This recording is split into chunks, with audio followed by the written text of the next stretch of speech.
It's fun to be inquisitive. Be nosy, stick to your passion, find out more for yourself. Quest is fun. Join me, Tristan Pang, on a journey of inspiration. Welcome to Youth Voices. Hello everyone, welcome to my show. First of all, I would like to thank 95B FM's Hugh and Caitlin for letting me use the studio for recording.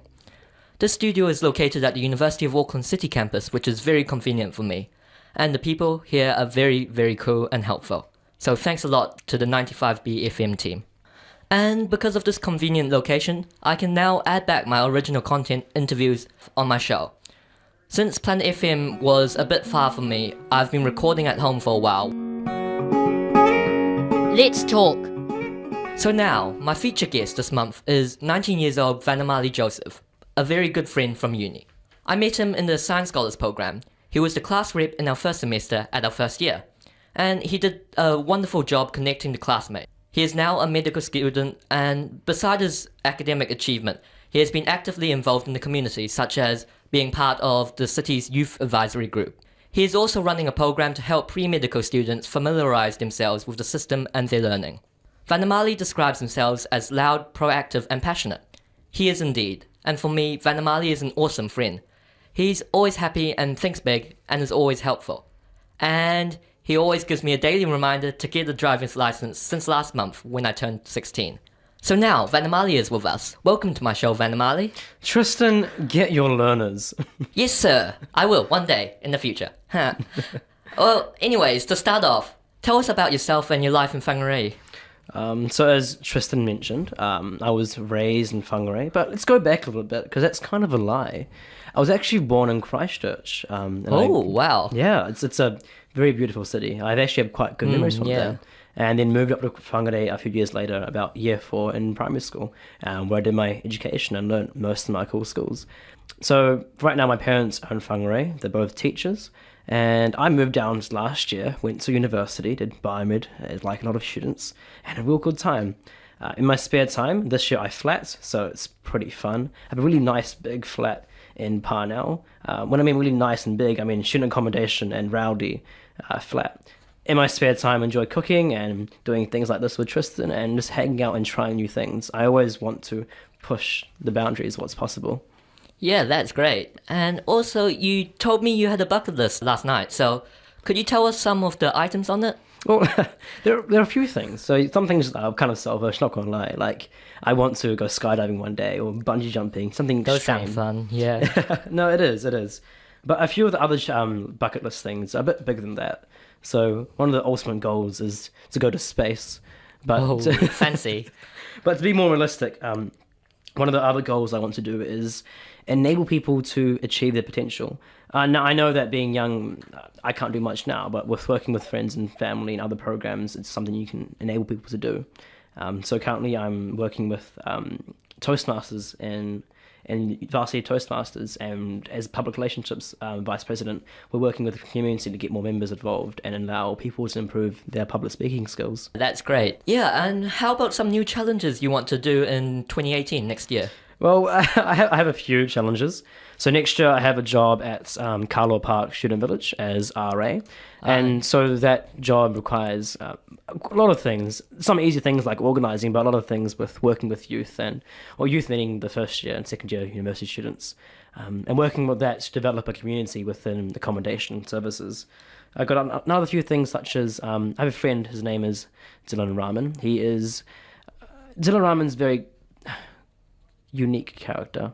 He's someone who I look up to because he's been through a lot. So he grew up in Kelston, the Kelston Boys High School, and throughout high school he was, and like in his terms, a dropkick. But last year, after going through the University Academic Preparation Program, Unibound, he was doing a conjoint in engineering and biomedicine. And he did really well. He got a 9.0 GPA in all 9 papers he took this year. So it's very, very cool. But he had a dream, which he didn't know about, of pursuing medicine. And so next year he's switching to health sci and going through the MAPADS program, getting in. So one of my challenges for him and for me is to make sure that he can get through and do quite well. So next year he's going to O'Rourke Hall, the same hall I went to, and hopefully we can work together to get him in the program. Another challenge I want to do is maybe one day go on TEDx Youth or TED, take a TED talk. But I think with the right connections, right people, and doing something amazing, it can be possible to inspire the future youth of New Zealand to pursue their potential. Well, kind of leading on from that, last weekend we went to the TEDx Auckland courtesy of Andrew Patterson. So what was the most inspiring to you, and what was your favourite message out of that weekend? I think it's hard to pinpoint one exact message that was your favourite. There were a lot of good talks. So the first story was by David Rozowski. I'm not the best at pronouncing names, I must admit. And his talk was about being present and being in the moment. There is one quote which I think is very powerful from his speech, which I think encompasses a lot of it, which is, I will know what I need to know when I need to know what I need to know. I guess that encapsulates the idea of being present, the idea of being spontaneous. And no matter how bad things become, you will figure out what to do in the moment, which I thought was quite a strong message. I know that maybe you can relate to this quite a bit, Tristan, about when things are tough and things going, you'll end up surviving in the end and knowing what to do. Yep, I agree with that a lot. That is one of my favourite quotes from the event as well. Another one is Mai Chen's The Migrant Effect. So she did speak about how we throw rocks at tigers. So what do you mean by throwing rocks at tigers?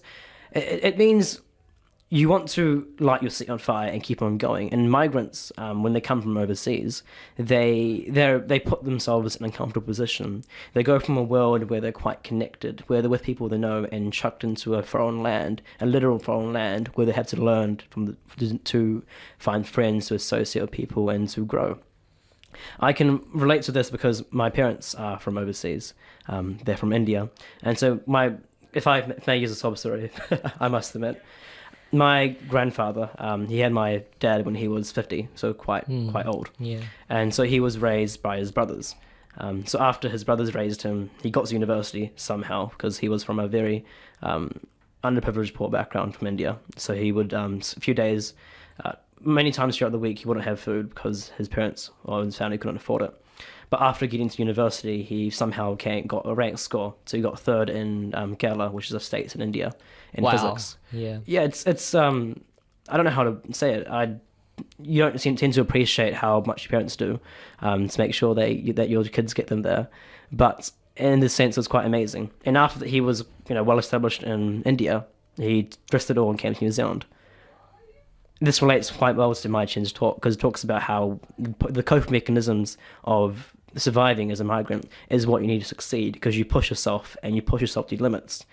I know that if, for example, either of us became complacent in our academic studies or what we're doing, we wouldn't really grow as people. And so her talk really encapsulated that. They mentioned concepts such as AQ and CQ. So AQ, as you may know, is the adaptability quotient. Oh, no, not you, the listeners, but Tristan was there as well in the talk.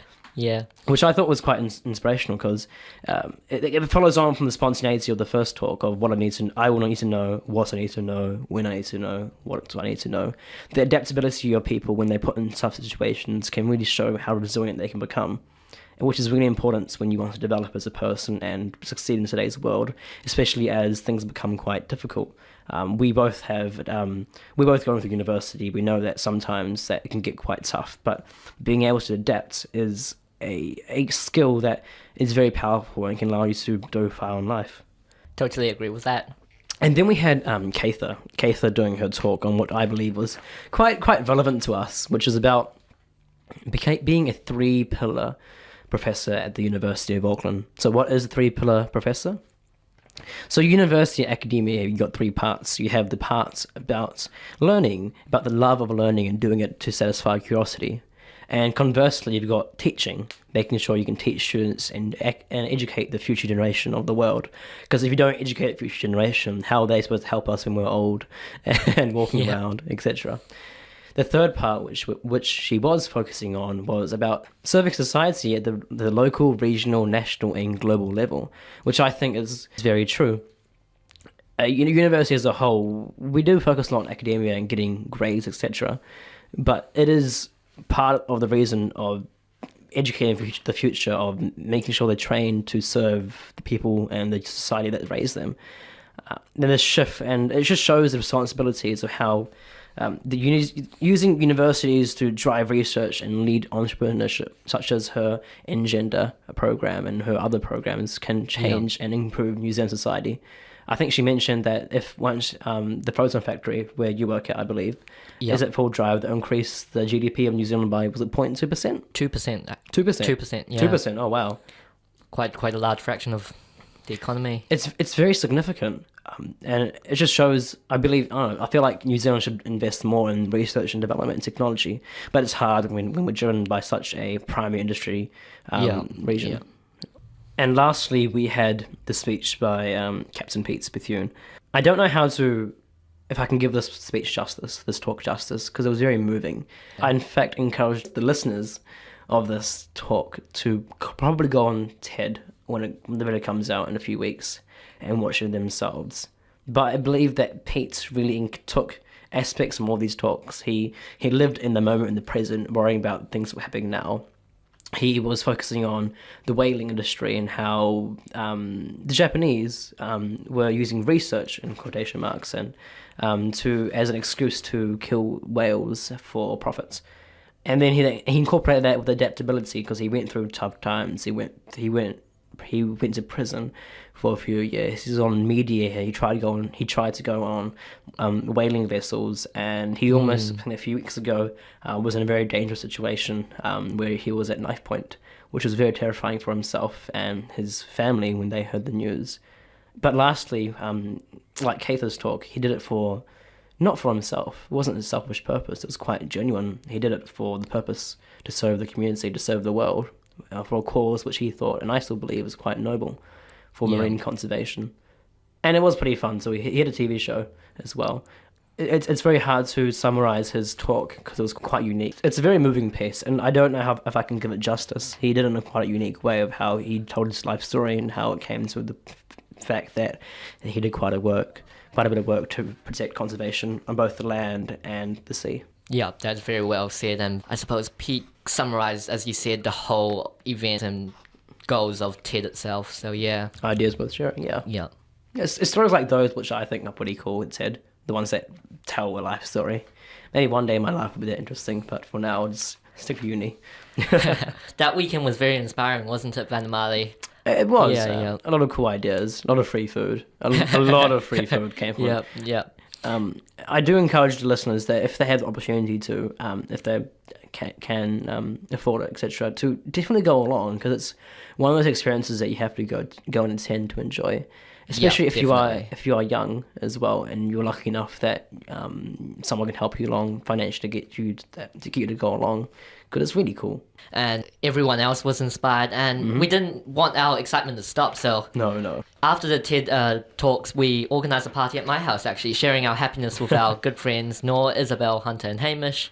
And that was such an enjoyable evening, wasn't it? Yeah, we had a nice, after playing around with some water guns and some scooters, we had a nice trek up Cornwall Park or One Tree Hill. And in the future, I'll probably arrange for these great people to meet our dear audience soon, so watch the space. And yeah, it was great to have you here, Vanamali. Oh, thank you. Yeah. Thanks for coming onto my show. I appreciate the opportunity to talk about these things. I like talking. Thank you for having me. I do appreciate it. It was quite a cool experience. Yeah, no worries. Anyway, where are you going off now? I'm actually going to go back to Whangarei and go back to my parents after popping to my flat and picking up a couple of things. Yeah. So that's it from me. Thanks for listening. Please email me at youthvoicesnz@gmail.com and visit my website www.questisfun.org.nz. That's quest-is-fun.org.nz. And before we go, let us have Rudolph the Red-Nosed Reindeer lead us to the festive seasons. Rudolph the red-nosed reindeer had a very shiny nose, and if you ever saw it, you would even say it glows. All of the Join me again for another exciting program next month on the first Wednesday at 2:10 p.m. or listen anytime online at planetaudio.org.nz/youthvoices or listen to the archive on my website www.questisfun.org.nz/youthvoices. Youth Voices.